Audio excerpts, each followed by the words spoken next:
I wanted to take a couple minutes and kind of go over a project that I did.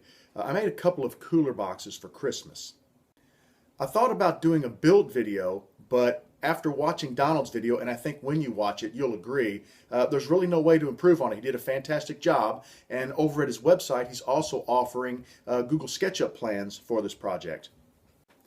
So what I thought I would like to do is just kind of take a few minutes and give a rundown of the project. Talk about some of the parts I used, where I got them, the overall cost of the project, maybe some dimensions, and just kind of expand on Donald's video. So here's a quick shot of the two cooler boxes finished and ready to be delivered. One of the nice features about these is the top of the cooler is mounted inside of the lid, so when you raise the lid you get complete clearance of the top. Another nice feature that I really like is over on the side of the cooler box I've got a spigot here, and this spigot allows you to drain the contents of the cooler.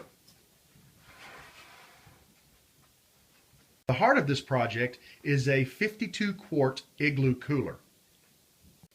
I purchased my cooler from Target via the website. I was able to get the cooler for $20.99, and since I bought two of them, I didn't pay shipping and handling. I'll include the cooler model number down in the description below. Before installing the cooler inside of the cooler box, you end up removing the handles, the hinges, the spout to drain it, and the strap that holds the top. Searching on eBay the other day, I found that a set of these is going for buy it now for about $11. In mind, I thought the entire set as a repair kit for someone might bring at least $10, $12 from an individual, and I could recoup some of the money from my cooler. These cooler boxes are made from Cedar fence pickets. They're the 1/2 inch thick by 5 3/4 inches wide by 6 foot tall pickets. I was able to get mine from a local big box store, and they cost $2.06 a piece. It took me 13 pickets to make each cooler. The front slats and the side slats are held to the legs with Titebond 2 and a 1 inch number 10 Phillips head screw, and I purchased a 100 count box from a big box store for $4.97. I ended up using 80 screws in all to get all of the slats properly attached to the legs. To attach the top frame, I used some 1 5/8 inch deck screws that I happened to have in the garage. Since the hinges attached to the back section of the deck frame, I went ahead and used some extra screws to reinforce the back of the frame so when the lid went up, it didn't pull the frame off of the top of the cooler. To attach the top of the cooler inside of the lid, I used a couple of 2-inch deck screws that I had laying around my garage. For the hinges, I had a lot of trouble finding a decent outside hinge, so I found a company on eBay that sells boat hinges. Those should be great for all-weather applications. A pack of 2 was $10.55 plus $5.85 shipping and handling.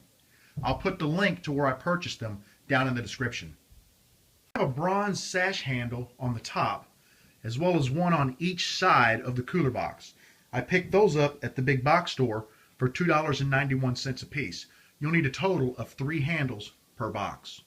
I found the bronze bottle openers on eBay, and they were $7.75 a piece plus $3.49 shipping and handling. Spigots are actually a female boiler drain that I picked up at a big box. They're 1/2 inch and they were $5.11 each. To attach the spigot to the cooler, I used 2 1/2 inch male adapter CPVC fittings from big box at $1.56 each, and a small piece of 1/2 inch PVC pipe. I was able to get a 10-foot section for $2.49, and I only needed about 2 inches. 1/2 inch CPVC fittings made it up perfectly with the nut and the rubber grommet that come with the cooler, so I just reused those to attach the spigot to the inside of the cooler for drain. To protect the cooler boxes and add a little bit of color, I chose a stain sealant for decks with a cedar tint to it. I picked this up at Big Box for $15.29. All in all, I think the cooler boxes turned out fantastic. The total cost to produce the cooler boxes was about $104.50 a piece. But I think they're going to make excellent Christmas gifts, and I do believe the recipients are going to love them. I hope you've enjoyed my cooler box rundown. I made this as kind of an addition to Donald's excellent video. I strongly urge you, if you're interested in making these, to check his video out and download his SketchUp file. If you've enjoyed this video, please consider liking and subscribing to my channel.